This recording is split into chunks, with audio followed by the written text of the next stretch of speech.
qualquer coisa que a gente tente falar acaba sendo meio especulativa. Sim, e aí todo mundo vai ter que prestar contas, né? Tanto o Júlio Casares, o presidente, quanto também o São Paulo, de mostrar, né, por que esse dinheiro foi retirado e para onde foi. Daí a gente vai para os desdobramentos, que já estão sendo muitos hoje, na manhã de hoje, agora durante a tarde também, torcida organizada se manifestando, o próprio grupo que faz parte, né, da coalizão ali do Júlio Casares também se manifestou, a gente vai ver já já. E hoje tem uma reunião importante, certo, PVC? O que pode ser definido nessa reunião de hoje, porque são indícios, é uma matéria, né, que chega como uma bomba e que pode ter um peso grande até na definição do futuro de uma gestão Casares. E a reunião do Conselho Consultivo hoje, a partir de 16h, no escritório do Ives Gandra Martins, que é conselheiro vitalício do São Paulo. O Conselho Consultivo tem o presidente do Conselho Deliberativo, que é o Tenhares de Abreu, e tem os ex-presidentes vivos, então o Leco vai estar presente, Paulo Amaral, ex-presidente vivo, provavelmente não vai estar presente porque tem problema de saúde. Carlos Miguel Aidar, que renunciou em 2015, vai estar presente porque ele tem lugar no Conselho Consultivo em função dos primeiros mandatos dele nos anos 80. Fernando Casal de Rey não vai estar presente porque está nos Estados Unidos. Paulo Amaral não vai estar presente. José Eduardo Mesquita Pimenta, ex-presidente campeão do mundo em 92 e 93, vai estar presente. Ele é presidente do Conselho Consultivo e ele já tem a matéria do Pedro e do Danilo Lavieri no trabalho que vai ser apresentado para o Júlio Casares, ou seja, já está incluído no processo do impeachment, que foi acolhido no dia 23 de dezembro pelo Conselho Deliberativo e mandado para o Consultivo. O Ives Gandra, que é o Conselheiro Vitalício, vai estar presente. São 9 pessoas ao todo que estarão presentes, por causa da ausência do Paulo Amaral, do Fernando Casal de Rey, são 9 pessoas ao todo que vão estar presentes. E isso vai, a primeira coisa que vai se fazer é ouvir a defesa do Júlio Casares. Porque o Júlio Casares pode chegar até o Conselho Consultivo e apresentar uma defesa dizendo: então aqui os comprovantes dos depósitos, isso aqui explica-se por causa disso, aquilo se explica por causa daquilo outro. Como disse o Pedro, a gente não está, ninguém está acusando. O que está acontecendo tem um inquérito, tem um processo acontecendo pela polícia, né? O que se sabe é daí. Aparentemente, diferente do que aconteceu no Corinthians, que nasceu do Conselho Deliberativo, a fonte primária para a gente pode até ter saído do São Paulo para a polícia, que parece ter uma carta anônima, mas a gente sabe a partir da Polícia Civil, né? Então, assim, o Júlio vai ter primeiro que se defender, mas pode sair do Conselho Consultivo hoje a sequência do processo de impeachment e, nesse caso, tem que ser julgado pelo Conselho Deliberativo até o dia 23 de janeiro, porque ele chegou no dia 23 de dezembro ao Conselho Deliberativo. Então, você tem até dia 23 de dezembro para julgar. A ideia é que, se o processo avançar, sempre no condicional, que se vote o mais rapidamente possível para não atrapalhar São Paulo e Flamengo estreia do Brasileirão. Né? Não dá tempo de atrapalhar a temporada do futebol, porque o São Paulo estreia domingo contra o Mirassol no Paulista. Mas dá tempo de votar antes da estreia do Brasileirão. É a intenção. A não ser que o consultivo diga: não, está tudo bem, entendemos todos os depósitos, está tudo... O que, neste momento, parece improvável. A partir daí, se for para a votação do Conselho Deliberativo dia 23... a gente vai ter 3 hipóteses. Uma, o Júlio Casares se defender no Deliberativo e conseguir convencer o Deliberativo que ele é inocente, que está tudo certo. Ele esperar a votação no Deliberativo e o Deliberativo votar pelo impeachment, ou antes disso ele renunciar. E aí são caminhos diferentes, né? Gabriel, você acompanha muito de dentro, né, os bastidores e o dia a dia do São Paulo também. A gente já vê uma movimentação grande, né, inclusive de aliados políticos. Você trouxe uma matéria no All Sport de hoje. Tem até aliados políticos de Júlio Casares que o aconselharam a renunciar para que a crise no São Paulo que envolve não só o conteúdo dessa matéria, mas de outros também, como o escândalo do suposto esquema de venda ilegal de ingressos de camarotes, a questão do Monjaro, enfim, são muitos fatores que estão deixando, né, esse ambiente do São Paulo ainda mais turbulento. Existe um movimento de aliados do Casares o aconselhando a renunciar? E o que é que você tem nesse momento de informações para a gente em relação ao início de processo de impeachment que pode começar a acontecer hoje e também essa questão da renúncia? Existe sim, Luiz. Ele está sendo bastante aconselhado por aliados políticos a dar esse próximo passo na política do clube. Ele está em xeque, muitos escândalos consecutivos envolvendo a sua gestão e isso, por óbvio, tem um resultado, né? Tem um resultado negativo para o Júlio Casares.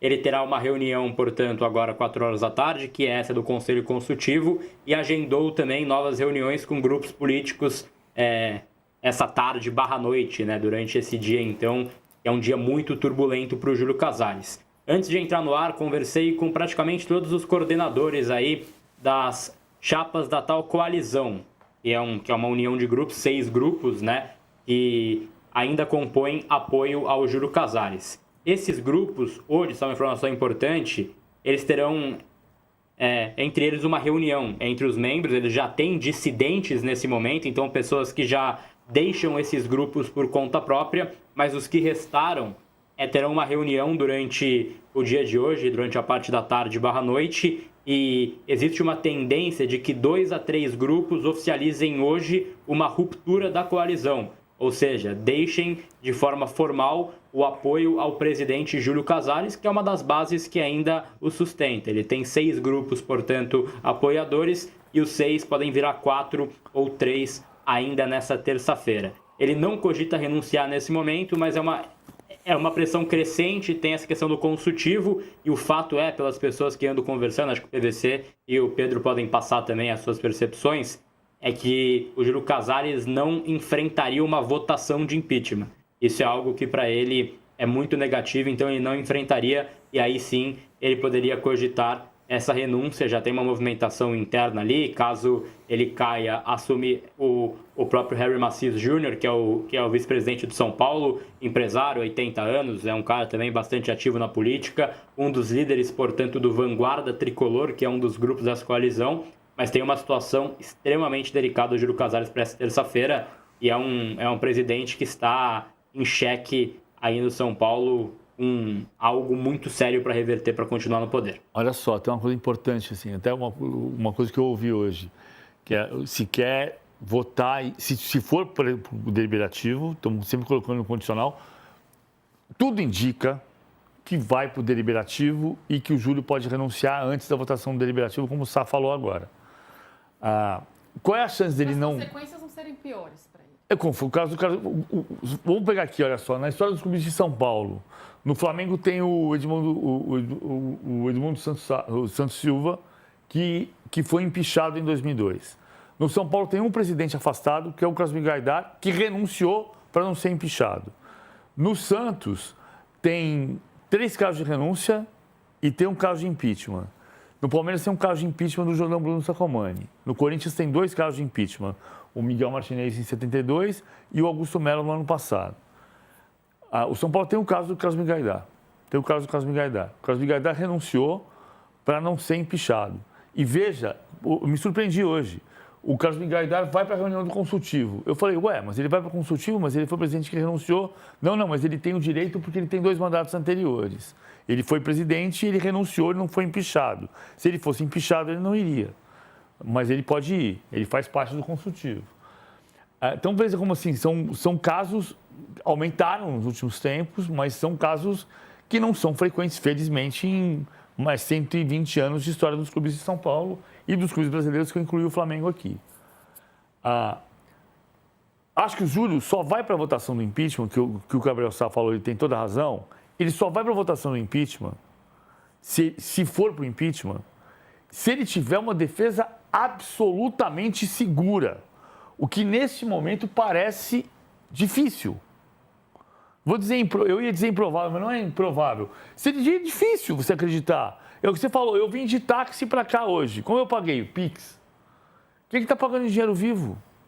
Então, assim, é muito complicado você acreditar, você entender que tem uma...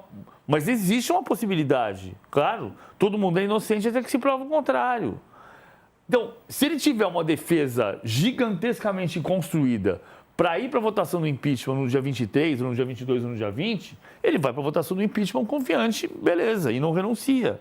Mas o cenário que parece, para não usar a palavra provável, parece possível nesse momento, é o consultivo indicar a votação do impeachment e antes da votação do impeachment, o Júlio Casares preferir renunciar. É um cenário que parece plausível, mas a gente tem que primeiro entender, como todo mundo do consultivo falou hoje, primeiro de tudo, vamos ouvir o que o Júlio Casares tem a dizer. Por isso, essa reunião de hoje ela pode ter um peso fundamental, né? Por ser um termômetro de para onde vai caminhar a história. E aí a questão que o Gabriel Sá colocou também, Sá, posso estar errado, é assim, a minha impressão é que a reunião do consultivo está marcada para 4 horas e não vai começar às 4 horas. E ela não vai acabar cedinho, não. Ela vai acabar às 11 horas, meia-noite. E se você vai ter as chapas, como o Sá acabou de explicar, da coalizão do Júlio Casares se reunindo para saber se mantém ou se não mantém a coalizão, como é que você tem a chance de você manter seu governo intacto? Você vai participar da reunião. Mas como é que você vai participar da reunião da coalizão se você está se defendendo no consultivo?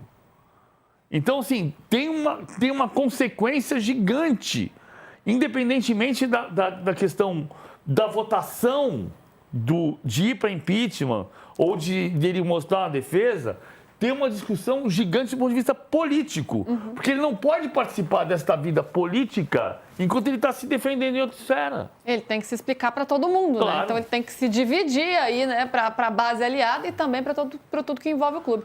Por hora, Pedro, o que temos de posicionamento de Júlio Casares, né? Pelo menos até amanhã de hoje, que eu estava acompanhando tudo que vocês foram trazendo, né? Você, Gabriel também, todo mundo que cobre o São Paulo, é que ele mantinha um discurso de não renunciar, porque ele considera, né, o discurso dele é de que ele é inocente, que ele vai provar isso. Inclusive, ele emitiu na verdade, ele republicou até a nota dos advogados dele. Então, por hora, oficialmente, esse é o posicionamento de Júlio Casares. Esse é o posicionamento, os representantes dele, os advogados dele, me garantiram que ele iria enfrentar as acusações, tanto na justiça comum, se elas chegarem lá, na investigação, na polícia, como dentro do conselho, e que ele não iria renunciar.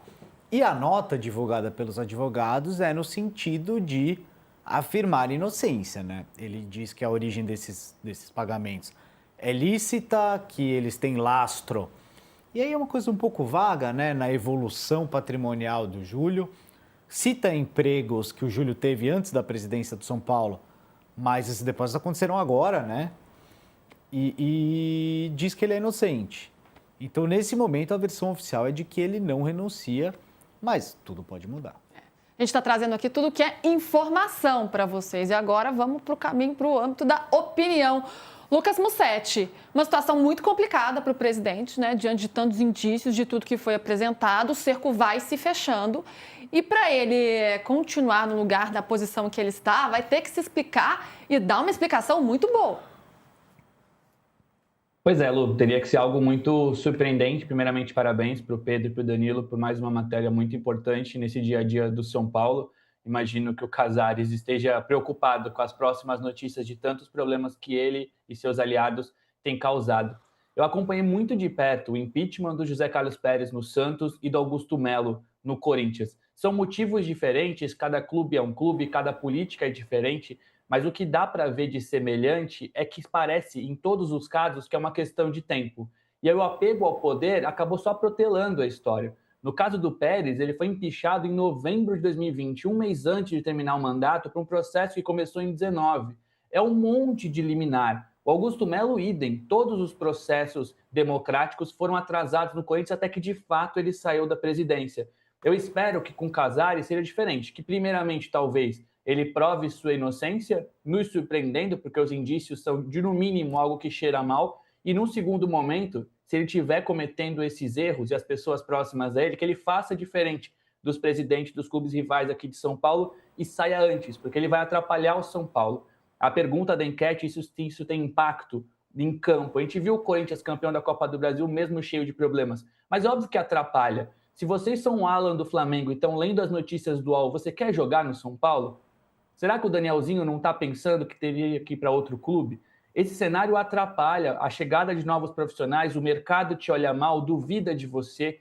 Então, os clubes que conseguem ser vitoriosos mesmo nesses cenários são exceção. No geral, é atrapalhar o futuro do São Paulo. Então, se o Casares não tiver uma defesa muito sólida, que nos surpreenda e prove sua inocência, que ele olhe esse cenário, ouça seus aliados e saia antes. Não tenha esse apego ao poder, porque ele só vai atrapalhar o clube que ele diz que ama.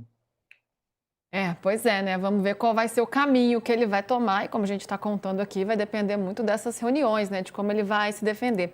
Ô, Gabriel, muita gente já se manifestou hoje, né? Tava de olho nas redes sociais, vendo aqui a torcida independente, né? Que é a principal torcida organizada do São Paulo, se posicionou de uma forma muito, muito dura, né? Falou que o tempo mostrou uma verdade cretina, covarde e canalha daquele que dizia ser o presidente da arquibancada. Júlio Casares tem esse discurso, né, isso historicamente, de que ele era um cara da torcida, da arquibancada e que acabou assumindo esse posto, mas como um representante da torcida. E pede ali uma foto dele, fora Casares, de uma forma bem forte mesmo. E o grupo Participação São Paulina, né, que é a principal chapa de apoio ao presidente, ainda pede, né, que as investigações vão à frente, né, ainda fala, né, sobre que precisa ouvir o presidente, mas reforça a tolerância zero com irregularidades, reforça em alguns momentos dessa nota, que até eu e Pedro estávamos lendo ali na redação com bastante cuidado, né, cita a matéria, inclusive, valorizando a matéria feita pelo UOL, e reafirma, né, que não vai tolerar qualquer irregularidade. Como é que você interpretou essas duas manifestações, em que impacto que elas podem ter, né, no desenrolar de toda essa situação?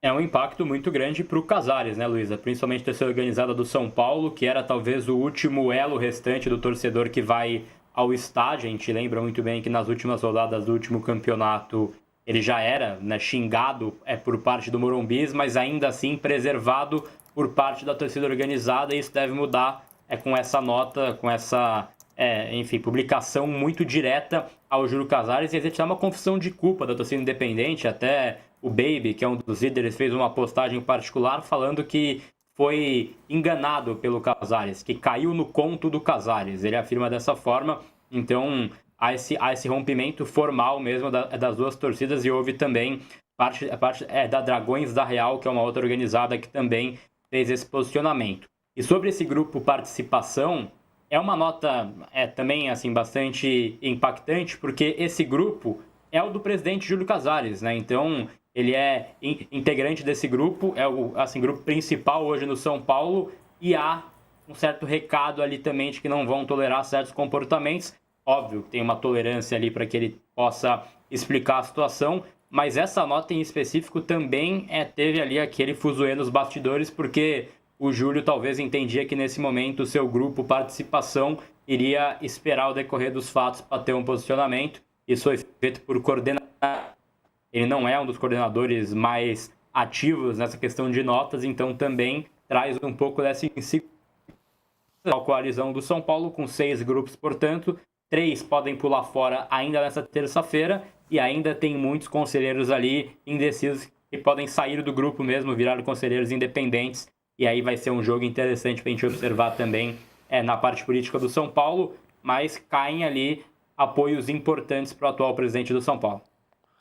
É isso, né? Os apoios agora indo embora também, então aí vai ficando cada vez mais difícil.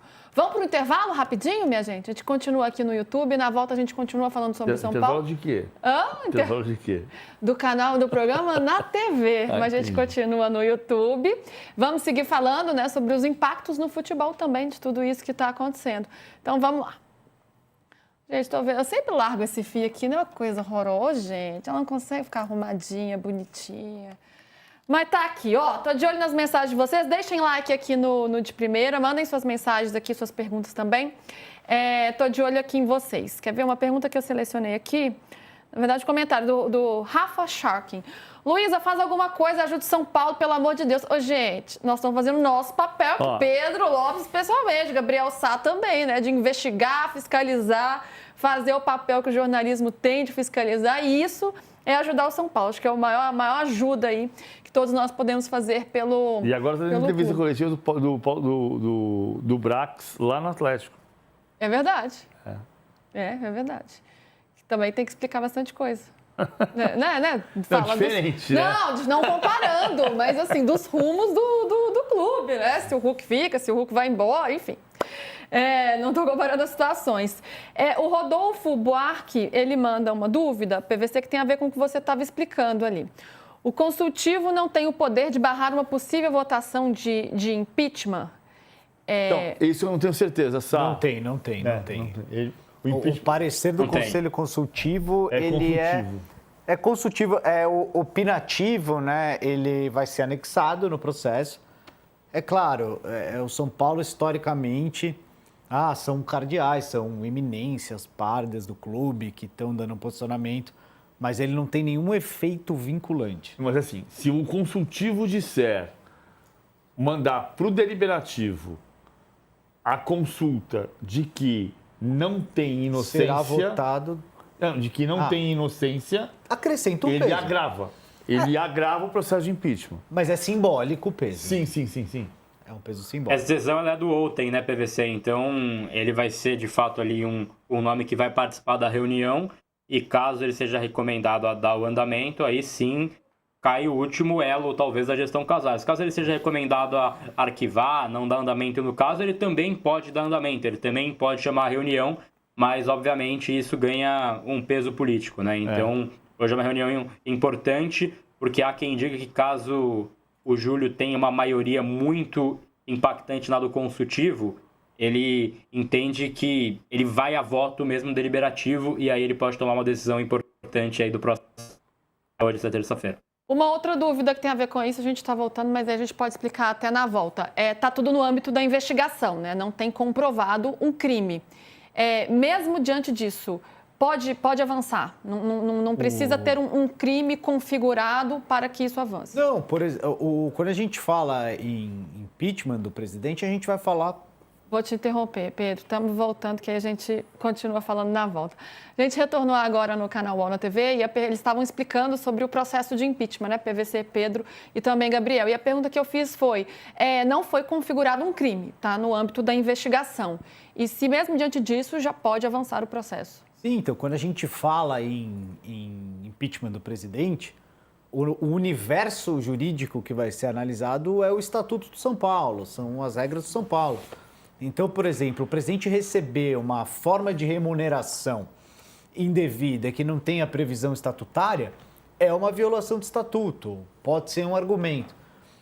E aí, extrapolando um pouco, né, conhecendo o São Paulo, é um processo que vai ser essencialmente político.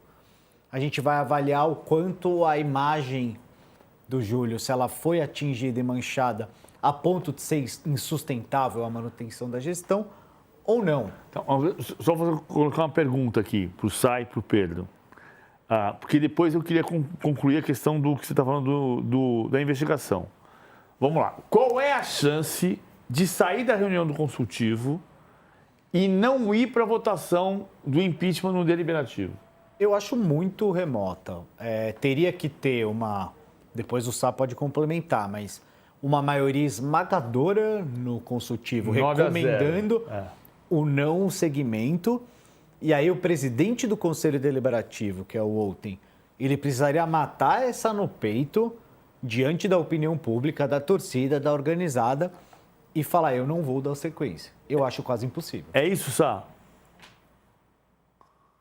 Exatamente, isso mesmo. Eu acho muito difícil. A gente estava até especulando aqui dentre os envolvidos e tem uma possibilidade de ser ali um 6-2 entre os participantes, excluindo, obviamente, o Júlio Casares para dar andamento a esse processo. Então deve caminhar de fato. E só vale uma explicação também que esse pedido de impeachment, ele tem a ver, é verdade, com as mais recentes informações, mas ele vem antes, portanto, dessa informação de hoje do UOL. né? Então ele engloba gestão temerária, engloba diversos outros Caso temas. Camarote. Foi algo que foi encaminhado pela oposição, enfim, caso Camarote, caso do Mondiaro, e aí sim foi tudo condensado nesse ofício que foi encaminhado, mas obviamente novos escândalos ganham peso também na votação dos conselheiros. Aí, Luísa, só para responder a tua pergunta a partir daqui. Então, assim, todos nós estamos entendendo que da reunião do consultivo vai se caminhar para a reunião do Conselho Deliberativo até dia 23 para a votação do impeachment.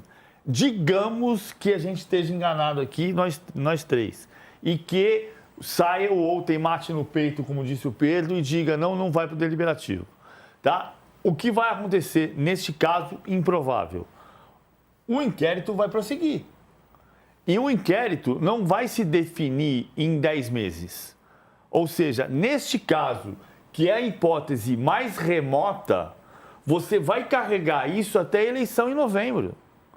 O que, no mínimo, com tudo que a gente está falando, que o Sá explicou, que o Pedro explicou, das reconfigurações políticas, do grupo Participação, que é o grupo do Júlio Casares, entendendo se vai seguir na coalizão ou não, desse reagrupamento de forças políticas, no mínimo, e nesse momento é improvável, você vai carregar para a eleição uma rejeição gigante para a manutenção dessa gestão.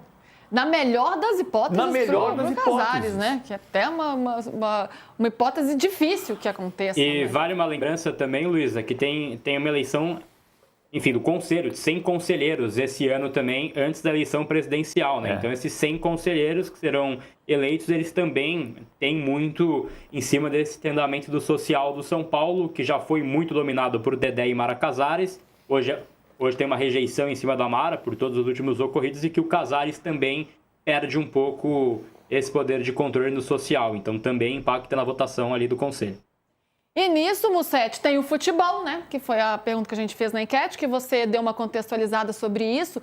Mas tem jogo já domingo, jogo pelo Campeonato Paulista, estreia contra o Mirassol fora de casa. PVC estava falando, né? Todo mundo aqui comentando para a votação acontecer antes, para não influenciar. Mas se isso se prolongar, tem toda a questão de como é que fica o futebol. No ano passado, a questão política já interferiu em campo, tanto que Luiz Gustavo dá aquela entrevista na saída de campo, uma entrevista muito forte, né? Falando dos dirigentes, apontando dedos, enfim, uma entrevista que já teve uma repercussão grande. E depois daquilo, coisa muito pior aconteceu. Como é que fica o futebol, o impacto no futebol diante disso para a temporada? O impacto é considerável, Lu. O ano de São Paulo foi ruim. A gente viu as declarações do Luiz Gustavo, também do Crespo. Muito se falou do departamento médico e ali a gente não comentava sobre possível suposta corrupção do presidente